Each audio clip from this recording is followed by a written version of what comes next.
tell me a little bit about your situation, how you're still teaching, but how you did actually have a second job that you're no longer doing now. Yeah, I'm a second grade teacher. I moved down here from Ohio 4 years ago to be a teacher. I've realized when I came down here that the income was not, or the cost of living was not as affordable as it is up north. So after my first year, I had to get a second job as a server. I was working as a server up until a couple weeks ago when when the stay-at-home order came in, and they said because I had a teaching job that they would like to give the jobs to somebody that didn't have a second job. And I completely understood that because of the fact that, they needed the income just as much. But I think that with being a teacher, a lot of people think that because I am a teacher that I kind of wouldn't need any rental assistance or any assistance like that because I already have that income. But in reality, the salary that I make as a teacher is not sustainable for me to live on.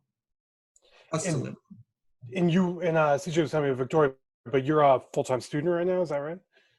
I am an accelerated bachelor program for nursing. So I graduate in 11 weeks with my second bachelor. So I also worked at the same restaurant. So they kind of laid me off at the same time because they knew that we lived together. And I work at the hospital here in Lakeland, but I only work there maybe once or twice a month just to stay on the payroll so that when I graduate, I'll have a job there. So I'm really not getting any income right now at all. And CJ, I wonder if you could just tell me a little bit about how you first came across these posts that were sort of, I first came across this from Shea Serrano, honestly, and I do follow him, but I came across it in the New York Times because I'm old. Yeah. That's where I see those things. But tell me about how you came across this originally. I grew up in the time of social media, so I started looking at social media when I was in high school, and I'm constantly on there. I used to coach, so I'm constantly on there keeping up with things from back home and everything like that. And I came across Shea, and I came across Bill Poult, and I thought it was interesting because of the fact that I had just kind of went through a financial situation with a bonus that I was told I was going to receive, and I didn't end up receiving it. So when I saw that, I kind of took a leap of faith and wanted to kind of reach out to those programs just to see if maybe I was lucky. Me and her were talking about it, and it's almost like that hope that like you win the lottery almost, because there's so many people trying to get on there that, we're sitting on there trying to constantly comment, and it's like if you win the lottery. Yeah. So that's, I'm sorry, go ahead. Well, tell me about the Victoria. That's really the perspective. It's almost like, obviously there's no guarantees with any of this stuff, but what is the feeling going into this?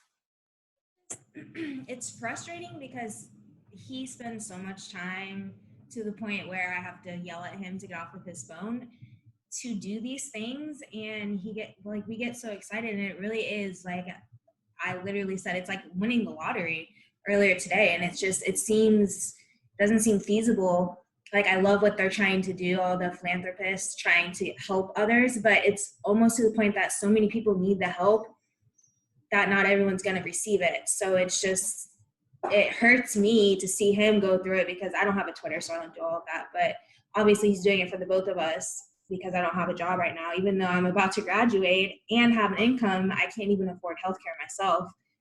So it's just frustrating, but I love that people are out there doing it. And how hard is it to put yourself out there like that? What is that like? It was hard at first. It was definitely hard. When I went through the teacher bonus, and I kind of was down about that because I felt like I let her down, and I felt like I let the pets that we have and everything down by not receiving the bonus after I thought I was. I kind of felt kind of down and depressed almost.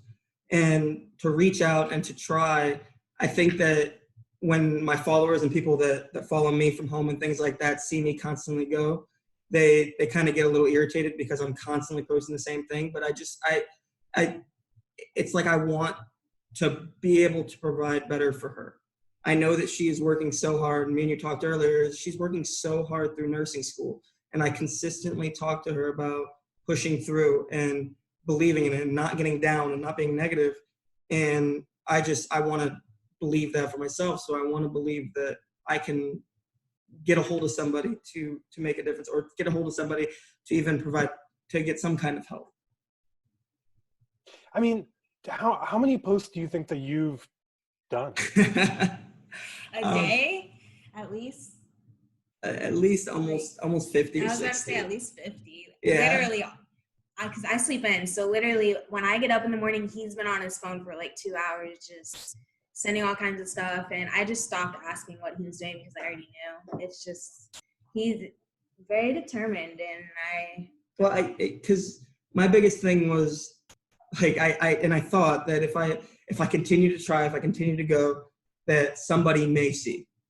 And I mean, I've when I was back in January before before the coronavirus came out, I was worried about the bonus. So I was reaching out via DM. I was reaching out via Instagram. I was trying everything I could, just because I kind of felt like I was boxed in a corner. I felt like, yes, I'm getting a teacher's salary. Yes, I'm very grateful, and I feel positive that we do have an income. I don't want to ever say that I don't, because I do. I feel grateful for the fact that I have an income. But when we start thinking about the fact that she had a seizure a year ago and she's taking medication, she just turned 26 and she got taken off of her family's insurance, her dad's insurance plan. So now she's trying to find insurance, and insurance costs at least $200. So when we look at the rent relief, where they're offering $200, and to be able to win that potentially, and maybe not cover that portion of rent, but be able to cover her insurance costs for at least a month so she can get her prescriptions, then like that gives me a sense of hope, and that makes me feel good for her, because I feel like she's doing everything in her power to get through school and to do what she needs to do. And I feel like I'm kind of letting her down almost by not being able to kind of move forward. And what is it like just putting up those posts though, and then waiting? Because it just seems like it's into the ether. And then it's he does so many that it's like he does enough so where he can just keep checking one after the other, so it's not a full waiting game. That's kind of what it seems like to me. Yeah, and he does so many. And it's more of I get notifications from those people who do it. So she stopped after about a month. She stopped like saying, "Who's blowing up your phone?" Because she knew that the notifications were coming in. But as soon as a notification comes in, I get so excited thinking that, hey, like it's us. Yeah. We're gonna get some. We're gonna win something here. And after I check it, it's like it's somebody else. And I'm happy that other people are getting that relief and getting that help that they need. But like it's like the adrenaline of seeing that, oh yes, it's me, and then seeing it's not. I kind of, right when I see that, I try to comment on it right away so I can be a top 10 commenter. But by the time I post a post, it's like there's like 500 in front of me.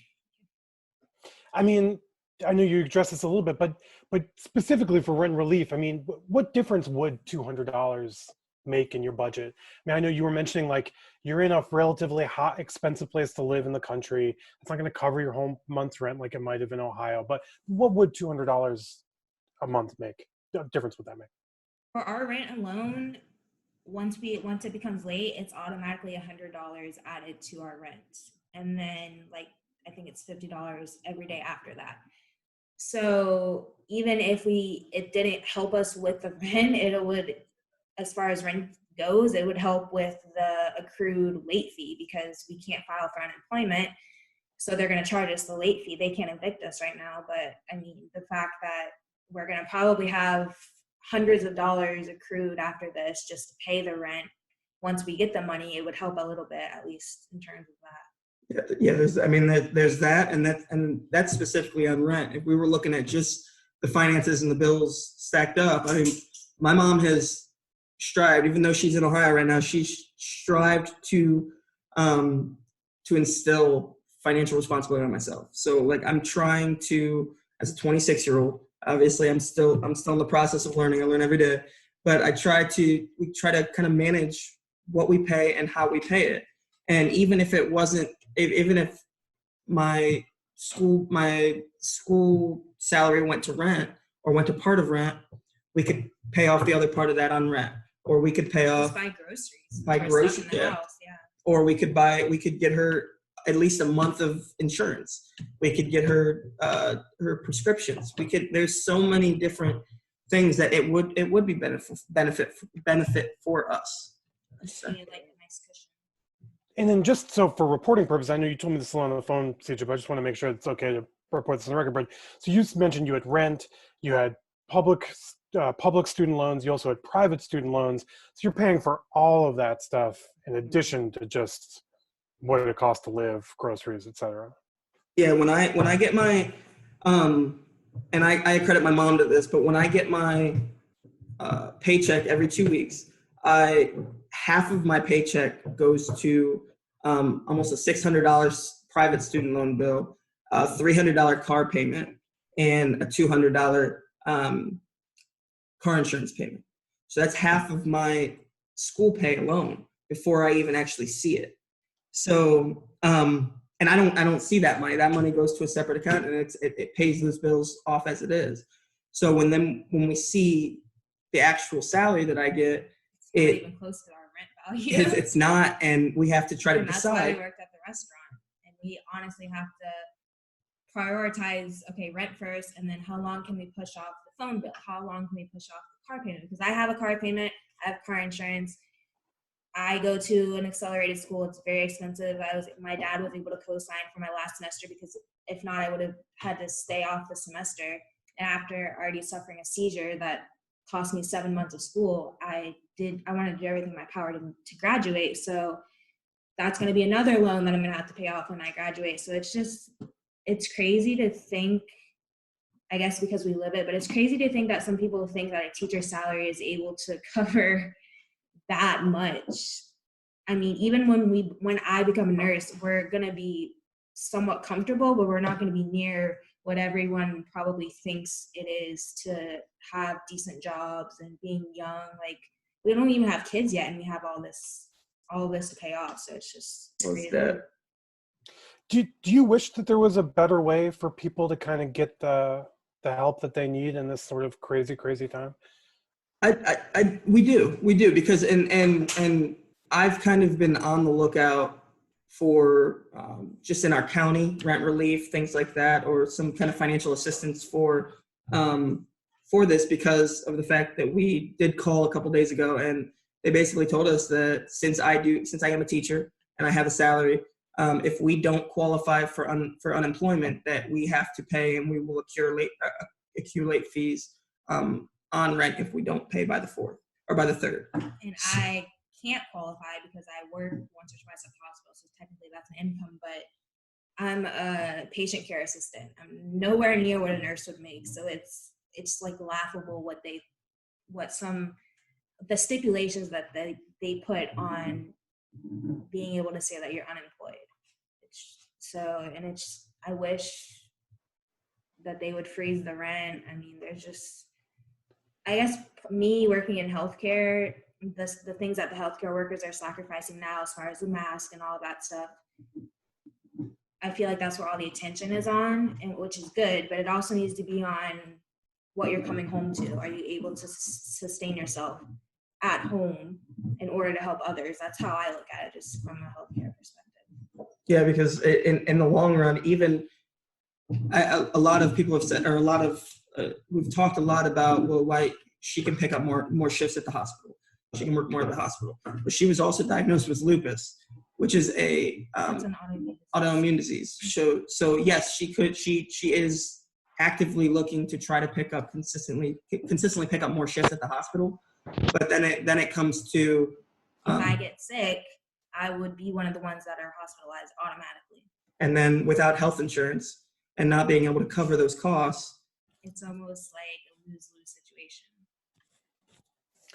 And I just wanted to get that point that you told me, and I know you just expressed to Victoria, but that it's sort of, although you might freezing the rent, whatever the systemic solution is, but that the idea that people are doing this sort of Twitter philanthropy in and of itself is not bad. Right? I just wonder if you could sort of but put that into your own words much better than I just stumbled. No, through. I think, I mean, the whole reason why I reached out to it is because I believe that it is a positive, amazing thing that they are doing. It is unbelievable. I like that they are taking the time to kind of help others and help thousands, hundreds of thousands of people to kind of provide in a time of need. I would never sit here and say that I did not appreciate what they are doing, regardless of if it's me or not, or anybody else. There's people that are going through. I mean, I've read through numerous comments of people going through way worse than I am, and don't get me wrong, I would never say that anything that they're doing is wrong, because I believe wholeheartedly that they are doing good for everybody. And honestly, when we say it's like trying to win the lottery, there wouldn't be that lottery if it weren't for them. So we appreciate the chance of even winning the lottery, because if it weren't for them, we wouldn't have that option in the first place. I think that's really well put. Is there anything I didn't ask you about? Well, one other thing, just whatever you're most comfortable. What's the city you live in, or the county? What's the easiest place to just identify where in Florida you guys are? Lakeland, Florida. Polk Lakeland. County. Mm-hmm. Where is Lakeland near? What's the big city? It's between Tampa and Orlando. It's right in between. Oh, okay, like right on the I-4 corridor, kind of. Yeah. Is there anything I didn't ask you guys about that you think would be important? No, I mean, I just want to reiterate again, this, I by no means, and I by no means look down on what they're doing. I believe that they're doing something incredible. They're helping hundreds of thousands of people every day, providing groceries, providing food, or providing housing, providing everything that they need to be successful during this awful time where we kind of don't know what's going to happen next. My biggest thing is that I get my hopes so high up, and then I'm like, it's not me, or it's not us. And I continue to try, and I continue to hope that maybe one day it will be. Maybe one day we can, I guess, win that lottery. But I think that's what drives us every day. I think that we want to be like, we eventually would love to be in a place where we could do that for others. Being working in healthcare, being a teacher, that's what we want to do, is help others. We like to give back. So the fact that other people are doing it right now motivates us to say, okay, it could always be worse. Like, don't take for granted what they're doing. Strive to be more like those people, because I mean, that's our goal, is to be financially stable, to be able to help others if we need to take care of our family and our loved ones. So the fact that other people are doing it now when no one asks them to, and no one's forcing them to, it's a breath of fresh air. Yeah, during this when a lot of people could be selfish, there are those people that are kind of opening their doors, so to speak, and saying, here, let me help you out, even if it's $100, $200, $300. They'll buy you something. It's better than nothing. So I mean, we're completely grateful. And even if we don't win the lottery, I mean, at least we got to experience it. At least there's other people out there trying to help others. I really appreciate it. I think that's a really much better said than I had stumbled through beforehand.